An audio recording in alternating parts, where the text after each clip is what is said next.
ABP news देख रहे हैं आप। चलिए अब खबरें विस्तार से आपको बताते हैं और बात कर लेते हैं त्रिपुरा की, क्योंकि त्रिपुरा में 2 घंटे में मुख्यमंत्री बदल दिया गया। आज बिप्लब देब ने करीब 120 मिनट के अंदर ही इस्तीफा दिया। विधायक दल की बैठक हुई और फिर त्रिपुरा बीजेपी अध्यक्ष माणिक साहा नए मुख्यमंत्री के तौर पर चुने गए हैं। विधायक दल की बैठक के बाद कुछ विधायकों ने वहां पर हंगामा भी किया। वहीं पूर्व सीएम बिप्लब देब अब राज्य से निकलकर राज्यसभा जाएंगे।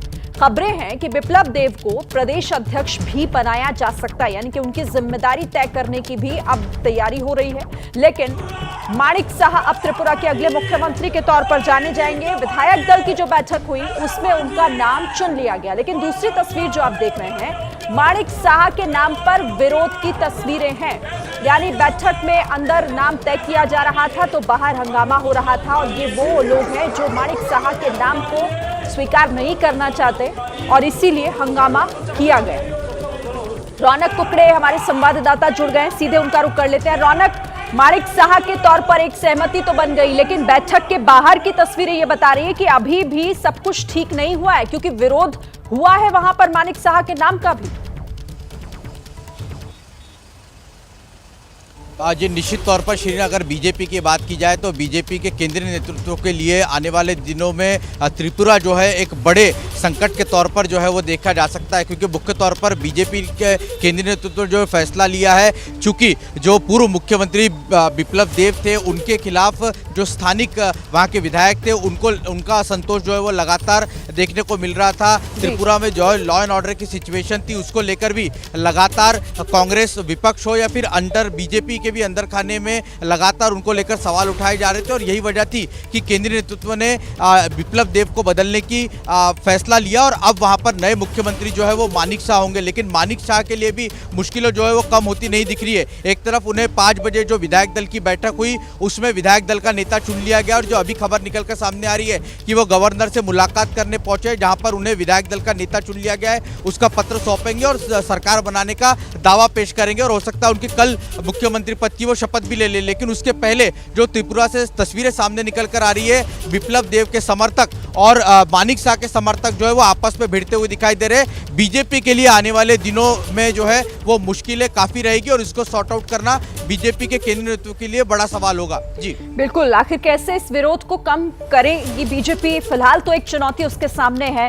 आप रहिएगा हमारे साथ, आगे भी आपसे अपडेट लेते रहेंगे रौनक। लेकिन रौनक जिस तरह से बता रहे थे कि मुश्किलें अभी भी कम नहीं हुई हैं, बीजेपी ने जिस तरह से वहां पर माणिक साहा के नाम पर मुहर लगा दी, उनके नाम का भी विरोध हो रहा है। लेकिन फिलहाल आप देखिए 4 तस्वीरें देखिए, जहां पर कार्यकाल के दौरान ही मुख्यमंत्री को हटाकर, मौजूदा मुख्यमंत्री को हटाकर दूसरे चेहरे को वहां पर लाकर खड़ा कर दिया गया है। चाहे वो कर्नाटक हो, येदियुरप्पा की जगह बसवराज वहां पर मुख्यमंत्री बने, रूपाणी की जगह भूपेंद्र गुजरात में, इसी तरीके से उत्तराखंड में भी आपने देखा कि कैसे रावत की जगह धामी आए, और अब यहां अगला जो चौथा राज्य है वो त्रिपुरा बन गया है। बहरहाल इससे जुड़ा जो भी अपडेट होगा आगे आप देखते रहेंगे एबीपी न्यूज पर। अगली खबर का रुख कर लेते हैं, बात कर लेते हैं दिल्ली की, क्योंकि दिल्ली आज सदमे में है, दिल्ली आज गुस्से में भी है। दिल्ली का मुंडका इलाका, वहां एक 4 मंजिला इमारत में आग लग जाती है, 27 लोग जिंदा जल जाते हैं, जान गंवा देते हैं। 29 अभी भी ऐसे हैं जो लापता हैं। जिंदा बचेंगे या फिर नहीं, ये किसी को नहीं पता। सवाल है कि जिम्मेदार आखिर कौन है।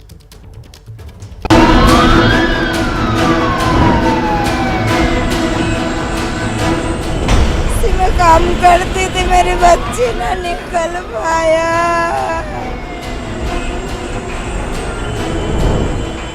एक साल हो गया उसको उसमें ड्यूटी करते हुए, सुबह जाते हुए मैं देखी थी, शाम को मेरे को नहीं दिखाई दी। दर्जनों जिंदगियां,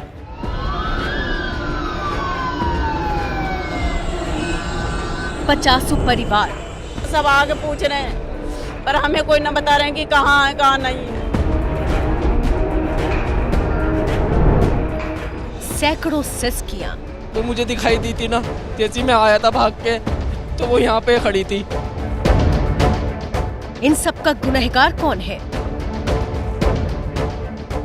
दिल्ली के मुंडका की आग ने सिर्फ एक इमारत को ही नहीं जलाया, बल्कि उन जिंदगियों को भी खाक कर दिया जिन्होंने अपनों को हमेशा हमेशा के लिए खो दिया। आप बता रहे थे आपकी भाभी हैं जिनका हम इंतजार कर रहे हैं, उनसे आखिरी बार बात कब हुई, राब्ता कब हो पाया और कब राब्ता टूटा? तो उनका नंबर नहीं लगा, नॉट रीचेबल आ रहा था।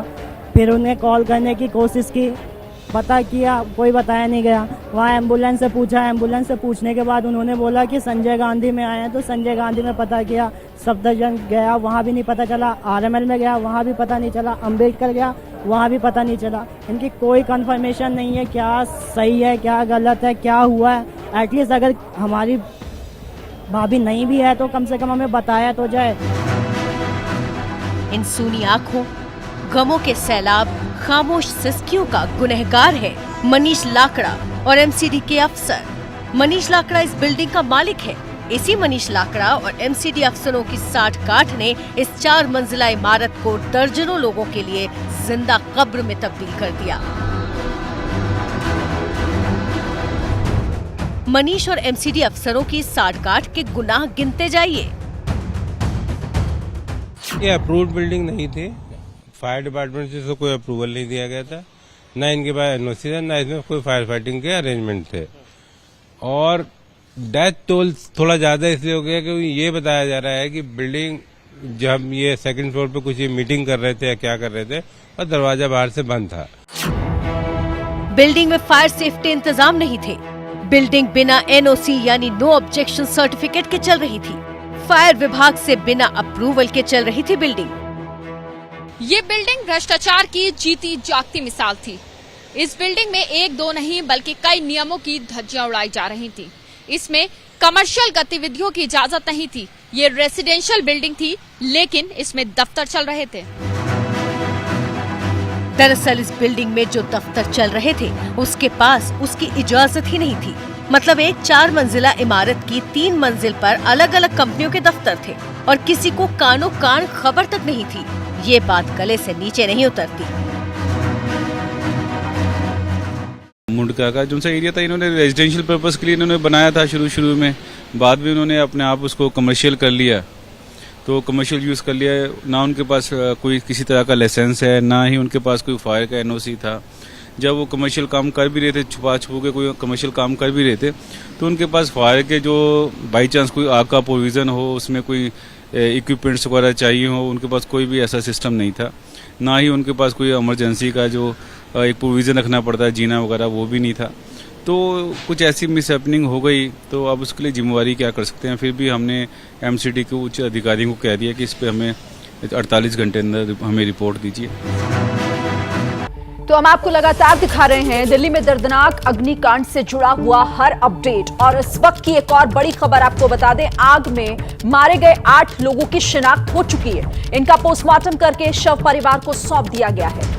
बाकी 19 मृतकों का डीएनए टेस्ट होना बाकी है, जिसमें 1 हफ्ते तक का समय लग सकता है। तो 8 लोगों की शिनाख्त हो चुकी है और इन सभी मृतकों के जो शव हैं उनके परिवार वालों को सौंप दिए गए हैं। लेकिन 19 शवों का पहचाने जाना अभी बाकी है। सभी का डीएनए टेस्ट होगा, जिसमें तकरीबन 1 हफ्ते का समय लग सकता है। एसडीएम की तरफ से ये अहम जानकारी दी गई है। तो ज्ञानवापी मस्जिद परिसर में आज पहले दिन के सर्वे का काम हुआ। सुबह से ही मस्जिद परिसर के आसपास के पूरे इलाके में सुरक्षा के पुख्ता इंतजाम किए गए थे। सर्वे का काम दोपहर तक चला, लेकिन पूरा सर्वे नहीं हो सका। करीब 4 घंटे सर्वे के दौरान क्या कुछ हुआ, एबीपी न्यूज की टीम आपके लिए पल पल का ये हाल लेकर आई है। देखिए हमारी ये खास रिपोर्ट।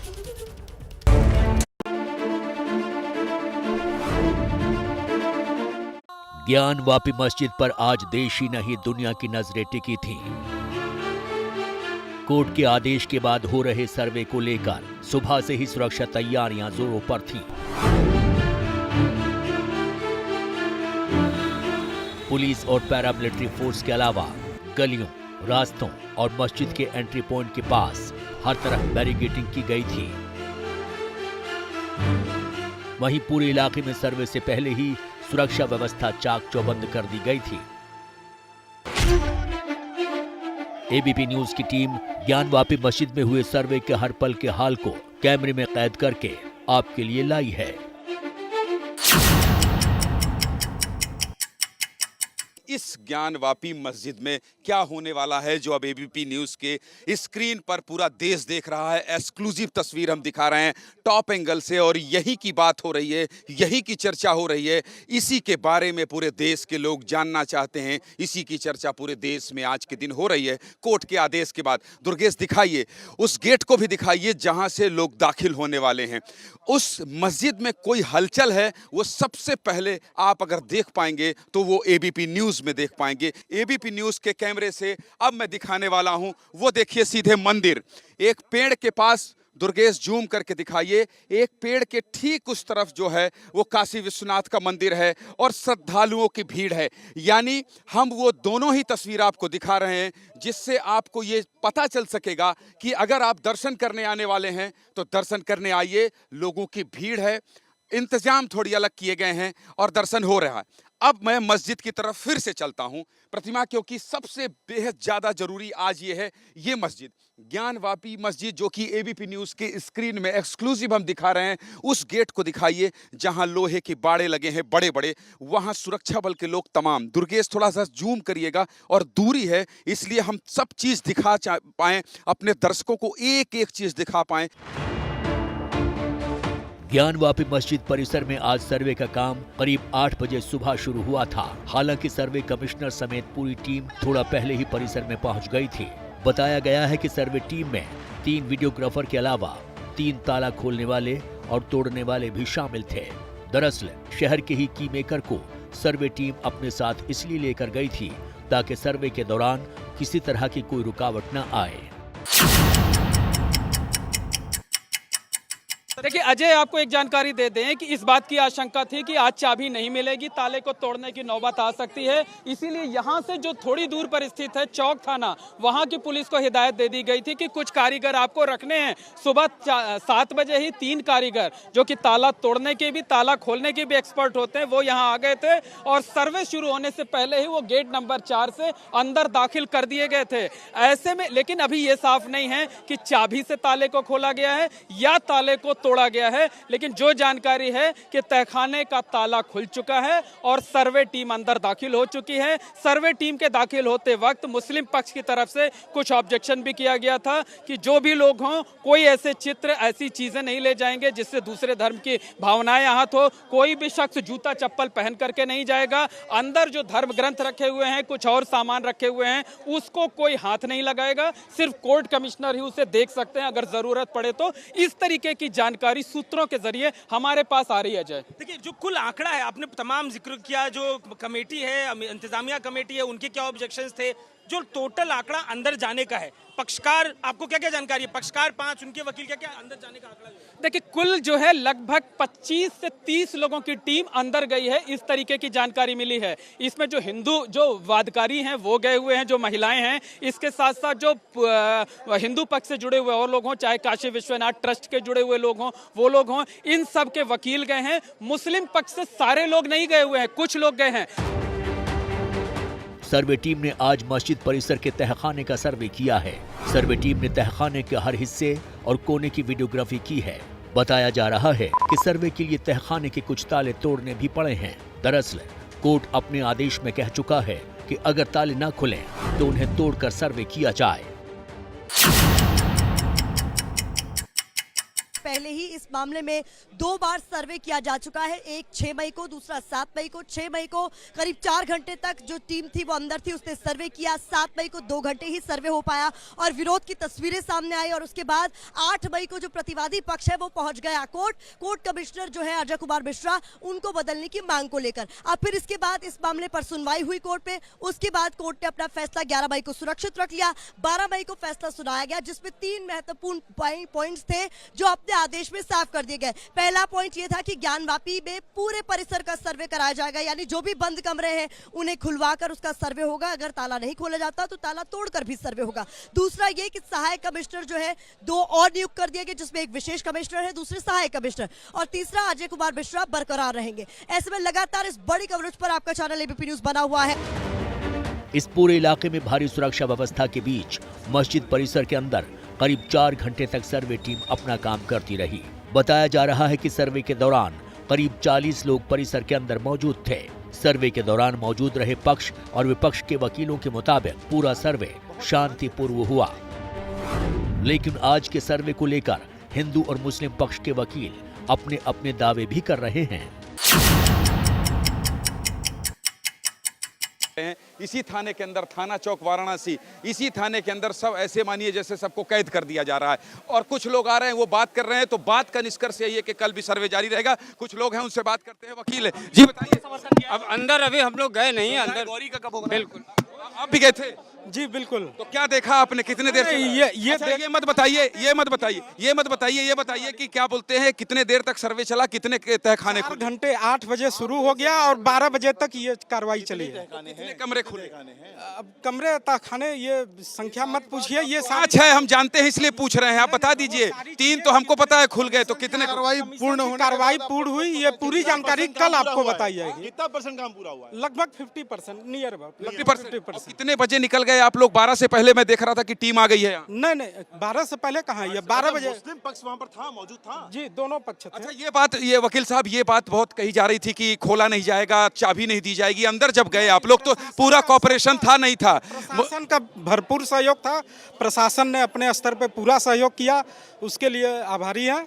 और आगे कल कार्य पूरा कंप्लीट हो जाए, उसके बाद फिर बात हो। कुछ मिला है अभी कार्रवाई? अभी क्या मिला है क्या नहीं मिला है, ये कमिश्नर रिपोर्ट अपनी देगी तब देखा जाएगा इस पर। अभी कार्रवाई अभी कार्रवाई 75% हुई, 25% बाकी है।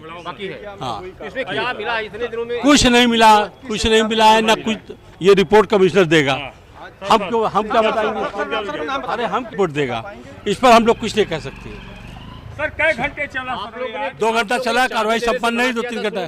ताला तोड़ना पड़ा? शुरू में मना कर रहे, ताला खोला गया, ताला बना नहीं, ताला हमारी चाबी हमारे पास थी, हम लोगों ने खोला।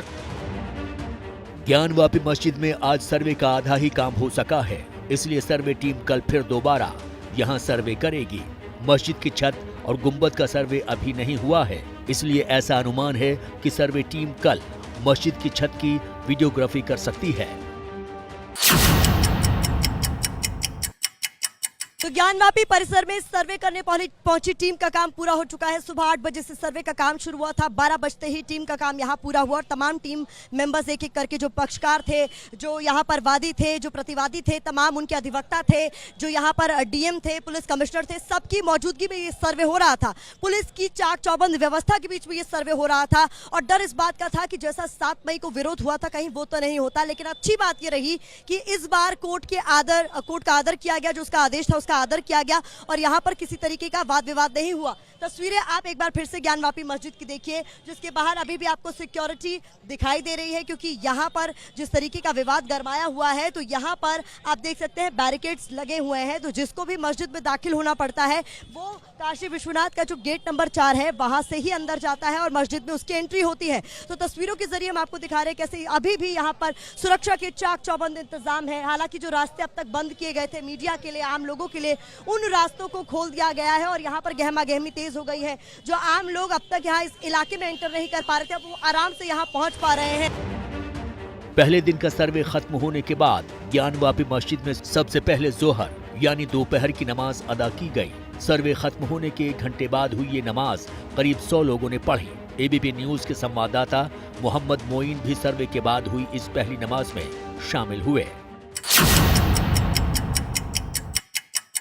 आज जब सर्वे खत्म हुआ उसके बाद मस्जिद को आम नमाजियों और अकीदतमंदों के लिए खोल दिया गया। यहाँ दोपहर को सबसे पहले जोहर की नमाज हुई, जोहर यानी दोपहर की नमाज हुई। नमाज के दौरान जो वहाँ का वातावरण था वो पूरी तरीके से सामान्य था। ज़्यादातर लोग खामोशी की चादर ओढ़े हुए थे। नीचे जो तहखाने हैं उनके दरवाज़ों पर मैंने नज़र डाली तो लोहे के दरवाजे पर आज नया ताला लगा हुआ था। जो जंजीर थी वो जंजीर भी बदली हुई थी, यानी आज उस जो मेन दरवाज़ा है जो लोहे का है उसे खोल कर रखा गया था, खोला गया था और सर्वे पूरा होने के बाद ताले को फिर से बंद कर दिया गया। एबीपी न्यूज ने पाया कि अंदर आंगन में मस्जिद की गुंबद तक जाने के लिए लोहे या लकड़ी की कोई भी सीढ़ी मौजूद नहीं थी। दरअसल मस्जिद के गुंबद तक जाने के लिए सीढ़ी या पक्का रास्ता नहीं है और इसीलिए ये कयास लगाए जा रहे हैं कि आज मस्जिद की छत और गुंबदों का सर्वे व वीडियोग्राफी नहीं हुई है। इसके साथ साथ जो लोहे के दरवाजे से ठीक बाईं तरफ, मस्जिद के एंट्री गेट से ठीक बाईं तरफ जो लकड़ी के दरवाजे लगे हुए हैं उनमें से भी एक पर लोहे की जंजीर नहीं थी, जबकि कल मैंने देखा था कि वहाँ लोहे की जंजीर लगी हुई थी, ताला वही लगा हुआ था। इसका मतलब आज कम से कम 2 दरवाजे तहखाने के खोले गए। कल सुबह फजर की नमाज होगी, उसके बाद सुबह 8 बजे से एक बार फिर से सर्वे शुरू होगा, दोपहर 12 बजे तक ही सर्वे होगा और उम्मीद इस बात की जताई जा रही है कि कल सर्वे पूरा हो सकता है। Mohammad Moin, ABP news, Varanasi. इसके साथ ही मस्जिद के एंट्री पॉइंट के ठीक बाईं तरफ तहखाने तक जाने के लिए आगे लकड़ी के 3 दरवाजों में से एक में आज कोई जंजीर नहीं लगी हुई थी। इस दरवाजे पर भी आज दूसरा ताला लगा था। बाकी बचे 2 दरवाजों के सामने पैरामिलिट्री फोर्स के जवान खड़े हुए थे, इसलिए उसके बारे में दावे के साथ कुछ नहीं कहा जा सकता। लेकिन ये जरूर है कि आज तहखाने में कम से कम 2 दरवाजे जरूर खोले गए और उन दोनों दरवाजों के ताले भी बदल दिए गए हैं।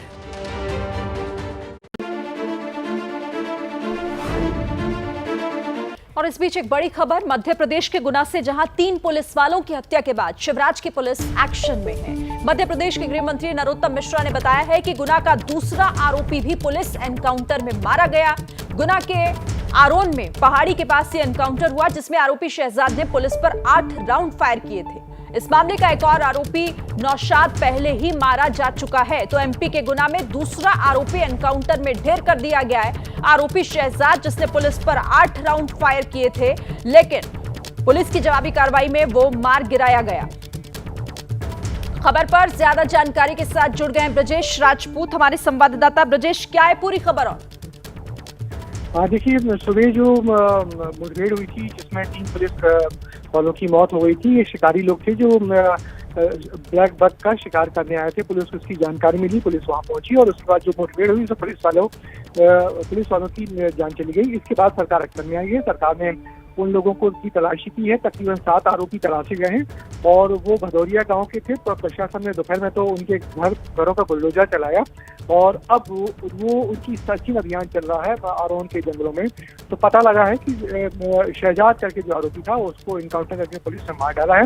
एक आरोपी नौशाद जो रात में हुई पुलिस फायरिंग में मारा गया था, वो पहले ही मारा जा चुका है और पुलिस की सर्चिंग अभी भी जारी है। उम्मीद की जा रही है कि बाकी के लोगों की भी धरपकड़ तेज होगी और उनके साथ भी वैसा ही सलूक होगा जैसा कि अभी हाल में हुआ है, क्योंकि पुलिस प्रशासन और मुख्यमंत्री का सख्त आदेश है कि ऐसी कार्रवाई की जाए कि जो नजीर बने और पुलिस वालों पर फिर कोई ऐसा हमला दोबारा ना कर पाए।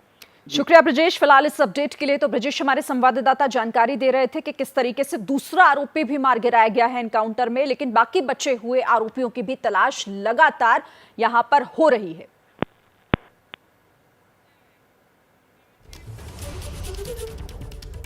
तो इस खबर पर लगातार एबीपी न्यूज की नजर रहेगी। एबीपी न्यूज आपको रखे आगे।